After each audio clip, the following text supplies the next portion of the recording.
Hello dear students, welcome back to our channel. और इस video lecture में हम लोग डिस्कस करेंगे प्रश्नावली 6 ई के क्वेश्चन नंबर 7, 8 और 9 को। तो क्वेश्चन नंबर 7 आपका कह रहा है कि चित्र में सिद्ध कीजिए। चित्र में क्या करना है? सिद्ध करना है डीपी समांतर होगा ई आर के, और चित्र में कुछ कोड़ों ओड़ों का मान दे दिया है। तो डीपी का यानी ये जो भुजा होगी डीपी समांतर होगी ई आर के, इसके समांतर हमको सिद्ध करना है। अच्छा जी, तो आपको ये पता होना चाहिए कि ये जैसे दिया नहीं था क्वेश्चन में, हमने ये किया है, केवल इतना मान दिया था। ठीक है, तो कोण Q P R plus P R Q बराबर कोण आर क्यू डी होगा। आर क्यू डी आपको दिखा देते हैं कौन सा होगा। आर क्यू डी यानी इस कोण के बराबर होगा। कैसे होगा? यानी कोण Q P R plus Q R P बराबर आर क्यू डी होगा। कैसे होगा? बहिष्य कोण प्रमेय से, क्योंकि बहिष्य कोण का मान अपने से दूर दो अंतःकोणों के योग के बराबर होता है। ठीक है, तो आर क्यू डी का मान यानी इसका मान 70 अंश हमने ला दिया। ठीक है, तो आप देखिए, आप यहाँ से ये देखिए कि ये 70 अंश पहले से दिया हुआ था। ठीक है, 40, 30 और 70 अंश पहले से दिया हुआ था, और हमने निकाला जब इसका मान, तो ये भी कितना आ गया? 70 अंश आ गया। यदि 70 अंश आ गया है तो आपको यह पता होना चाहिए कि ऐसे लिखिए, चूँकि कोण आर क्यू डी बराबर कोण ई आर एस है। यह संभव कब है? यह संभव कब है? देखिए, ये भी इस रेखा के नीचे बन रहा है, ये भी इस रेखा के नीचे बन रहा है, और एक ही साइड में बन रहा है। तो आपको पता होना चाहिए ये संभव कभी होता है जब संगत कोण से आपस में यह बराबर हो सकते हैं। यह संभवतः संगत कोण से बराबर हो सकते हैं। और संगत कोण कब होगा? जब डीपी समांतर होगा ई आर के, तभी ना संगत कोण की बात आती है। तो अतः ये सिद्ध हो गया कि नहीं? के लाइन में लगा? 1, 2, 3 लाइन में ये सवाल लग गया। बताइए, इतना हलवा सवाल आप लोग से पूछा जा रहा है। चलिए हम लोग क्वेश्चन नंबर 8 की तरफ चलते हैं। क्वेश्चन नंबर 8 भी बहुत हलवा क्वेश्चन है। क्वेश्चन नंबर 8 क्या कह रहा है, इसको देखिए आप। क्वेश्चन नंबर 8 कह रहा है कि आकृति में त्रिभुज पी क्यू आर की भुजाओं ओ पी और आर क्यू को क्रमशः बिंदुओं यस तथा टी तक बढ़ाया जाता है।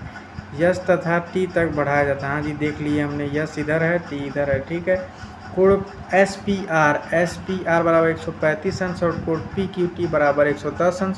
हमने क्या बोला? ये पूरा अध्याय ही पी आर क्यू का मान बस निकालना है इसका। हमने बोला है कि ये पूरा अध्याय ही बहिष्य कोण प्रमेय पर आधारित अध्याय है। इसीलिए आप लोग कहीं भी इस प्रश्नावली में अगर कुछ न समझ में आए तो पहले त्रिभुज के तीनों अंतःकोणों को निकालिए, फिर उसके बाद बहिष्य कोण का फार्मूला लगाइए, अपने आप आंसर आने लगेगा। तो दिया गया है कोण पी क्यू टी बराबर 110 अंश, कोण एस पी आर बराबर 135 अंश, और हम जानते हैं कि कोण P Q T plus P Q यानी ये कोण, और प्लस पी क्यू आर यानी ये कोण बराबर होगा कोण इसके एस पी आर के। अच्छा जी, अच्छा इसकी बात किया ये P Q T plus P Q R, Q की बात किया, यानी ये सरल रेखा बन रहा है। अगर इसको हम ध्यान से देखें तो सरल रेखा बन रहा है। ये कोण प्लस ये कोण बराबर 180 अंश होगा। लगाने के कई तरीके होते हैं। ठीक है, तो कोण पी क्यू आर यानी इसका मान कितना हो जाएगा? 180 में से 110 घटा दीजिए, 70 अंश आ गया इसका मान।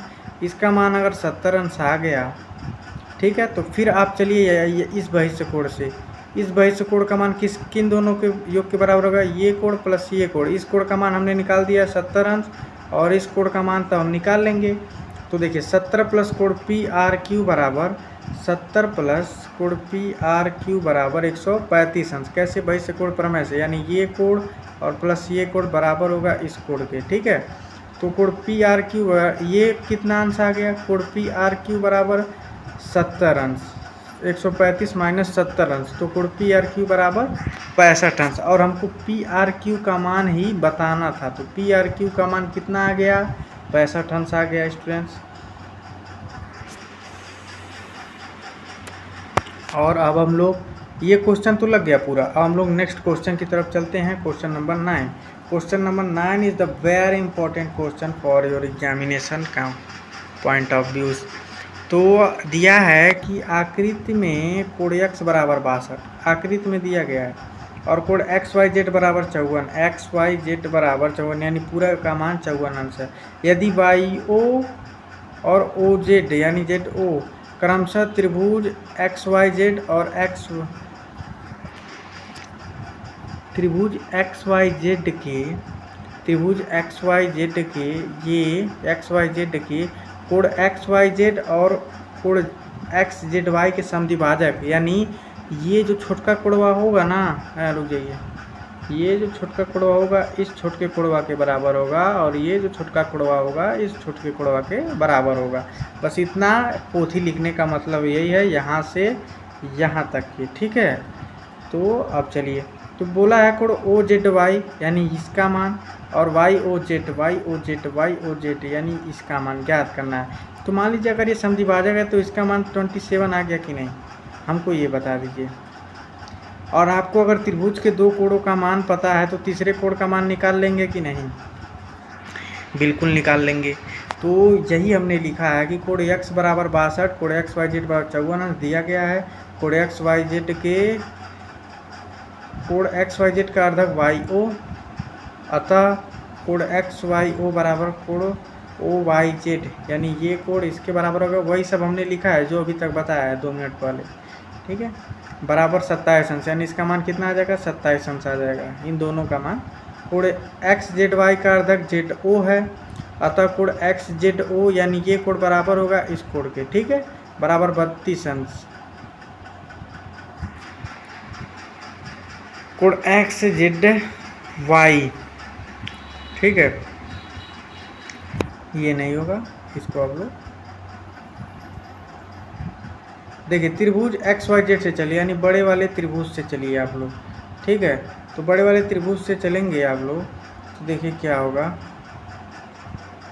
कोण एक्स प्लस कोण वाई प्लस जेड बराबर 180 अंश, क्योंकि त्रिभुज के तीनों कोणों का योग 180 अंश होता है। तो 62 एक का मान हो गया, ठीक है। 62 अगर एक का मान हो गया, या ये वाला जो चीज़ है हमने यहाँ से लिखा है, बाद में उठा के लिखा है, ठीक है, ये भी सही है।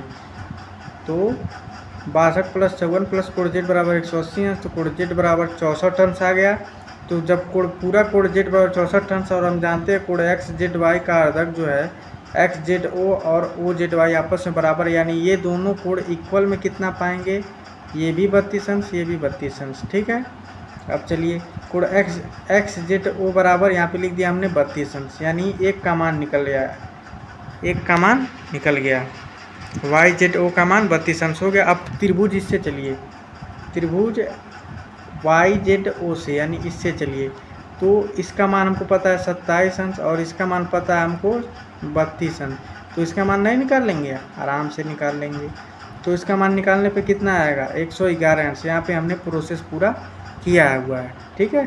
तो आप लोग स्क्रीनशॉट ले सकते हैं। तो अतः हमको क्या मिल गया, कोण ओ जेड वाई बराबर 32 अंश और कोण वाई ओ जेड बराबर 111 अंश।